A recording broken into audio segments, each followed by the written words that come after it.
పాకిస్తాన్ ఆక్రమిత కశ్మీర్లో ఉద్రిక్త పరిస్థితులు ఏర్పడుతూ ఉన్నాయి సార్. నిషేధిత సంస్థ జాయింట్ అవామీ యాక్షన్ కమిటీ కార్యకర్తలకు అలాగే పాకిస్తాన్ భద్రతా బలగాలకు మధ్య జరిగిన ఘర్షణల్లో 11 మంది చనిపోయినట్లుగా 70 మందికి పైగా గాయపడినట్లుగా వార్తలు వస్తూ ఉన్నాయి. అసలు PoKలో ఏం జరుగుతోంది? పాకిస్తాన్ పెత్తనం పట్ల PoK ప్రజల్లో అసహనం పెరుగుతోంది.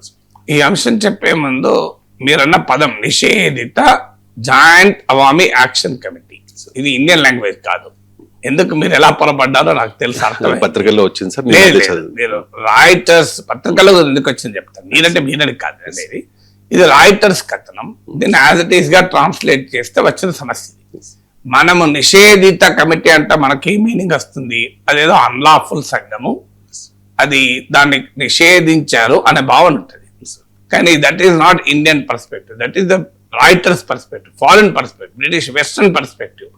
ఈ వెస్టర్న్ న్యూస్ ఏజెన్సీస్, అమెరికాకు చెందిన అసోసియేటెడ్ ప్రెస్, బ్రిటన్కి చెందిన రాయిటర్స్, ఫ్రాన్స్కి చెందిన ఏజెన్సీ ఫ్రాన్సీ ప్రెస్సీ, వీళ్ళు ఒక న్యూస్ కొలోనియలిజం నడుపుతారు. అంటే అంతర్జాతీయ సమాచార సామ్రాజ్యవాదం. ఇది అర్థం కావడానికి ఈ ఎగ్జాంపుల్ ఉదాహరణ చెప్తున్నా. వీళ్ళు ఏంటంటే ప్రపంచాన్ని, ఇప్పుడు ఆఫ్రికా, ఇలా గతంలో ఫ్రాన్స్ కాలనీస్ గా ఉన్నటువంటి ప్రాంతాల వార్తలు ప్రధానంగా ఏజెన్సీ ఫ్రాన్సీ ప్రెస్ ఇస్తుంది. అమెరికా ఇన్ఫ్లుయెన్స్ ఉన్న ప్రాంతాలలో డామినేట్, అంటే అందరూ అంతటా ఆపరేట్ చేస్తారు. AFP కరెస్పాండెంట్ ఇండియాలో ఉంటారు, రాయిటర్స్ కరెస్పాండెంట్ ఉంటారు. కానీ వాళ్ళ spear of domination, America domination ఉన్న చోట AP ఉంటుంది. బ్రిటిష్ కొలోనియల్ డామినేషన్ ఉన్న ప్రాంతాల్లో రాయిటర్స్ ఎక్కువ ఉంటుంది. ఫ్రెంచ్ కొలోనియల్ డామినేషన్ ఉన్న చోట మీకు ఏజెన్సీ ఫ్రాన్సీ ప్రెస్సీ ఉంటుంది. అలాగే Russian news agency TASS, Chinese news agency Xinhua, ఇలా మెయిన్గా మీకు ప్రపంచంలో ఎకనామిక్ అండ్ పొలిటికల్ పవర్స్ ఎవరి చేతులు ఉంటుందో న్యూస్ కూడా ఫ్లో కూడా వాళ్ళ చేతుల్లోనే ఉంటుంది. అందువల్ల మనం ఈ ఫారిన్ న్యూస్ ఏజెన్సీస్, ఎందుకంటే నేను student of communication, international communication 30 years ago teach చేశాను. నాకు మాస్టర్ స్టూడెంట్స్కు I was teaching international communication.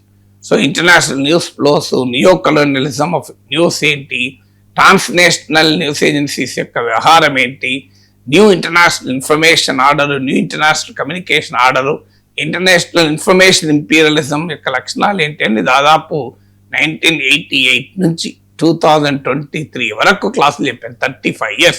అందువల్ల ఇది చెప్పాలి చెప్తున్నాను.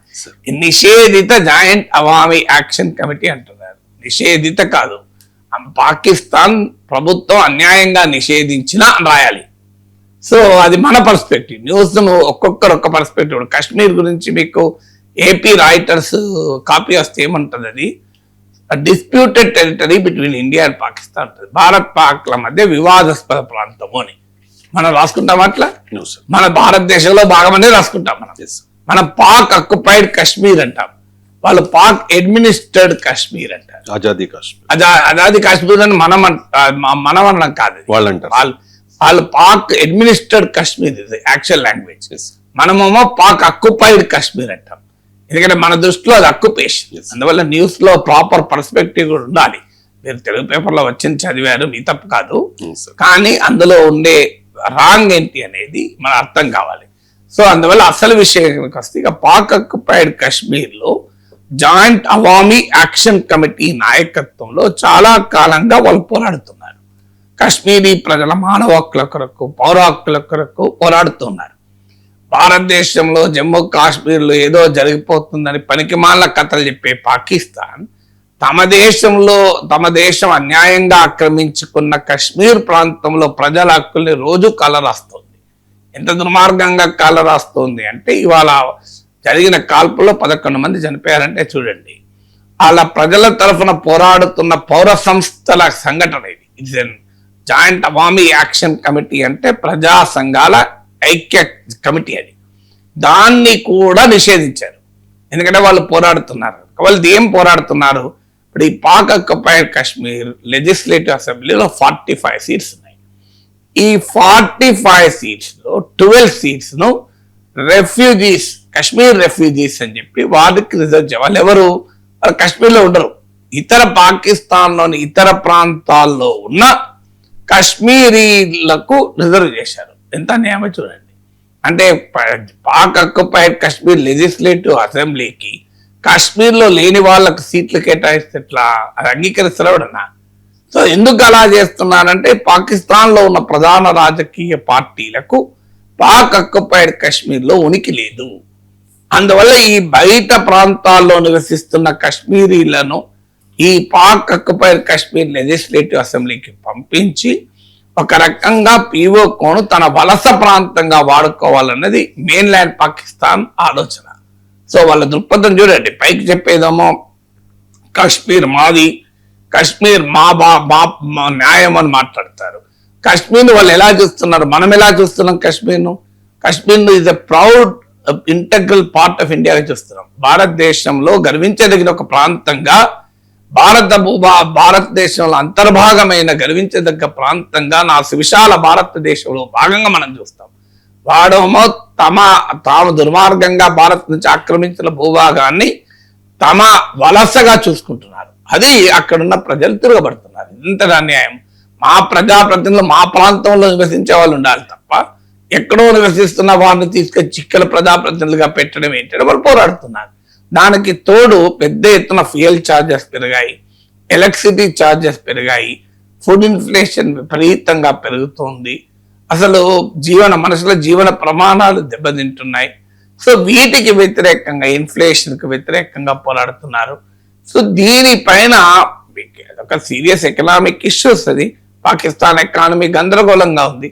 వాటిపైన పోరాడుతున్న ప్రజలతో చర్చించి ఒప్పించి ప్రజలకు అవసరమైన వెసులుబాటు కల్పించాల్సింది పోయి అప్రజాస్వామికంగా, నిరంకుశంగా పాక్ ఆక్యుపైడ్ కాశ్మీర్లో నిరసనకారులపైన పాకిస్తాన్ వ్యవహరిస్తోంది.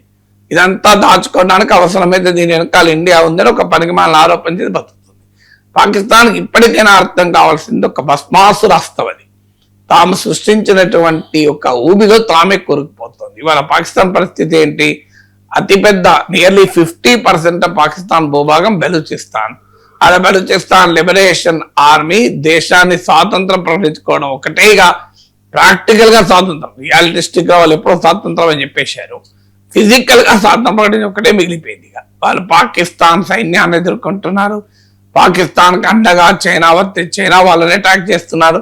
పాకిస్తాన్కి అండగా రేపు అమెరికా వస్తే అమెరికా వాళ్ళని కూడా అటాక్ చేస్తారు, రెడీగా ఉంటారు. సో బెలూచిస్తాన్ తిరగబడుతోంది. ఖైబర్ పఖ్తూన్ఖ్వా రాష్ట్రంలో పెద్ద ఎత్తున ప్రజలు తిరగబడుతున్నారు. ఆఫ్ఘనిస్తాన్ పాకిస్తాన్ బార్డర్లో తాలిబాన్లతో ఘర్షణ నడుస్తోంది. సింధ్ అండ్ పంజాబ్ల మధ్య వాటర్ డిస్ప్యూట్ పతాక స్థాయికి చేరింది. Punjabi dominated army, Punjabi dominated political leadership తమకు అన్యాయం చేస్తోందని సింధ్ ప్రజలు తిరగబడుతున్నారు. మీకు ప్రత్యేక సింధీ ప్రజలకు ఒక ప్రత్యేక దేశమే కావాలి అని సింధుస్థాన్ అనేటువంటి పోరాటం నడుస్తోంది. బెలూచిస్తాన్, సింధుస్థాన్ పోరాటాలకు నాయకత్వం వహిస్తున్న వాళ్ళు ఇండియా సహకారాన్ని కూడా కోరుతున్నారు. మీరు సహకరించండి, మాకు ఈ దుర్మార్గమైన పాకిస్తాన్ ఇస్లామాబాద్ కేంద్రంగా పనిచేస్తున్న ప్రభుత్వం పైన పోరాడదామంటున్నారు. ఇప్పుడు పాక్ ఆక్యుపైడ్ కాశ్మీర్లో తిరుగుబాటు చేస్తున్నారు. అంటే పాకిస్తాన్ ఇవాళ సమాజమే ముక్క చెక్కలై అసలు ఆ దేశ ఉనికి ఇవాళ ప్రశ్నార్థకంగా మారిపోయింది. కేవలం మిలిటరీ స్టేట్ గనక ప్రజలను అలా తొక్కిపెట్టి ఉంచగలుగుతున్నారు. పోనీ పొలిటికల్ సిస్టమ్ అన్న బాగుందా అంటే ప్రధాన రాజకీయ పార్టీ అయిన టెహ్రీక్ ఇన్సాఫ్ పాకిస్తాన్ నిషేధించి ఆ పార్టీ నాయకుడిని ఇమ్రాన్ ఖాన్ జైల్లో పెట్టి వాళ్ళ ఎన్నికల్లో పోటీ చేయకుండా చేస్తే ఇండిపెండెంట్లుగా పోటీ చేసిన ఇమ్రాన్ ఖాన్ ఫాలోవర్స్ 100 మంది పార్లమెంట్కి ఎన్నికయ్యారు. ఇవాళ అధికారంలో ఉన్న పార్టీలకు నిజంగా మెజారిటీ లేదు. వాళ్ళు అప్రజాస్వామికంగా రాజ్యాంగ విరుద్ధంగా పాలిస్తున్నారు. సో ఇవాళ పాకిస్తాన్ ఆర్మీ కంప్లీట్ గా పాకిస్తాన్ పొలిటికల్ సిస్టాన్ని కబ్జా చేసి ఉంది. ఇలాంటి పరిస్థితుల్లో పాకిస్తాన్ ఉంది. ఇక ఆ దేశం మనకు నీతులు చెప్పడం మానేసి ముందు తమ దేశాన్ని చక్కబెట్టుకోవాలి. ఇవాళ కాకపోతే రేపైనా పాక్ ఆక్రమిత కాశ్మీర్ భారత్ లో అంతర్భాగం కావాల్సిందే.